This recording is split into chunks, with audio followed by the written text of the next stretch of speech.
സുഹൃത്തുക്കളെ, സയൻസ് വ്ലോഗിൻ്റെ പുതിയൊരു എപ്പിസോഡിലേക്ക് എല്ലാവർക്കും സ്വാഗതം. ഇന്ന് ആന്ധ്രാപ്രദേശിലെ പുതിയൊരു വീഡിയോ ആണ്. നമ്മുടെ ആട് കൃഷിയെക്കുറിച്ചാണ് ഇന്നത്തെ വീഡിയോ. ആട്ടിടയന്മാരെക്കുറിച്ചും ആടുകളെക്കുറിച്ചും ഉള്ള ഒരു മനോഹരമായ വിഷ്വൽ കിട്ടി. അപ്പോൾ അതൊന്ന് ചെയ്യാമെന്ന് വിചാരിച്ചു. എന്തായാലും കുറച്ച് ദിവസം എനിക്കൊരു ഗ്യാപ്പ് വന്നു.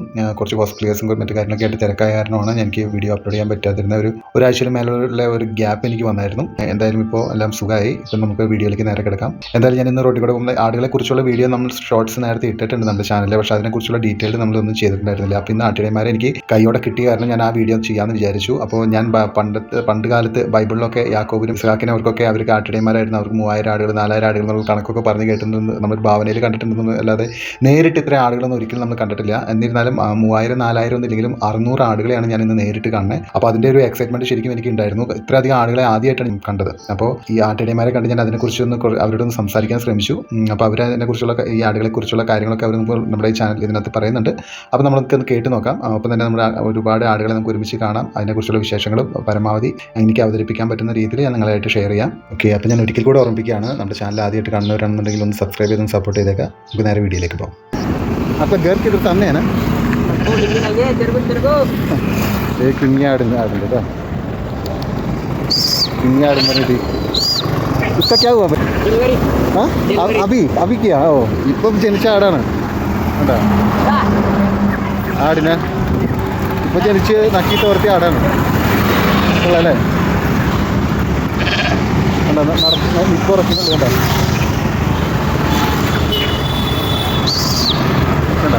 ഡെലിവറി കഴിഞ്ഞുള്ളൂ. അമ്മ വിളിക്കാൻ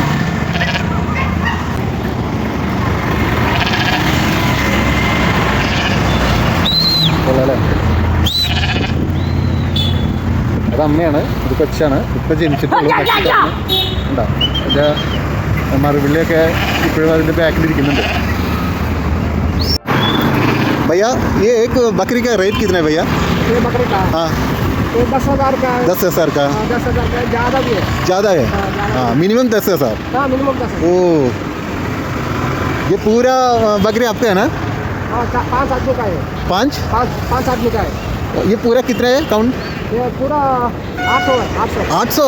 ഓ 600 ആടുകളെ ബക്രീദാണ് ഈ കാണുന്നത് കേട്ടോ. आप किधर रहता है भैया? ये रोड बना रहे हैं ना, नवा रोड।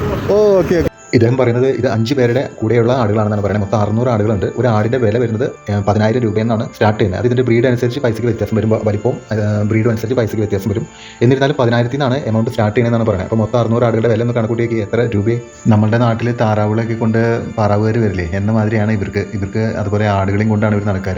രാവിലെ ഇവർ ആടുകൾ മേയ്ക്കാനായിട്ട് ഫാമിൽ നിന്ന് ഇറങ്ങും. അതിനുശേഷം വൈകുന്നേരം വരെ ഇവരുടെ ആടുകളുടെ കൂടെയാണ് ഇവരുടെ നടപ്പും കാര്യങ്ങളൊക്കെ. അപ്പോൾ മഴയായാലും വെയിലായാലും ഒക്കെ ഇങ്ങനെ തന്നെ ആടുകളുടെ കൂടെ ഇങ്ങനെ വൈകുന്നേരം വരെ നടക്കും. വല്ല ആടുകൾ കൂട്ടം തെറ്റി പോകുന്നുണ്ടോ എന്ന കാര്യങ്ങളൊക്കെ ശ്രദ്ധിക്കണമല്ലോ. അപ്പോൾ എന്തായാലും വളരെ റിസ്ക്കുള്ള പണി തന്നെയാണ്.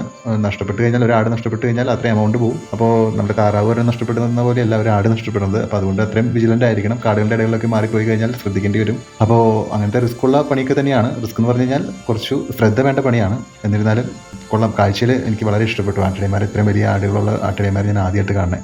നിങ്ങൾക്ക് ഇഷ്ടപ്പെട്ട ലൈക്ക് ചെയ്യുക, ഇഷ്ടപ്പെട്ടില്ലെങ്കിൽ ഡിസ്ലൈക്ക് ചെയ്ത് കമൻറ്റ് ബോക്സിൽ ഒന്ന് മെൻഷൻ ചെയ്താൽ ഞാൻ വേണ്ട അപ്ഡേഷൻ വരുത്തിക്കോളാം. ഇതുപോലുള്ള ആന്ധ്രാപ്രദേശിലെ മറ്റനേക വീഡിയോസുമായി ഞാൻ നിങ്ങളുടെ മുമ്പിലേക്ക് വേഗം വരും. നമ്മുടെ വീഡിയോ ആദ്യമായിട്ട് കാണുന്നവർ സബ്സ്ക്രൈബ് ചെയ്യാൻ മറക്കരുത്. അപ്പോൾ അടുത്ത വീഡിയോയുമായി വേഗം വരാം. Until then bye bye.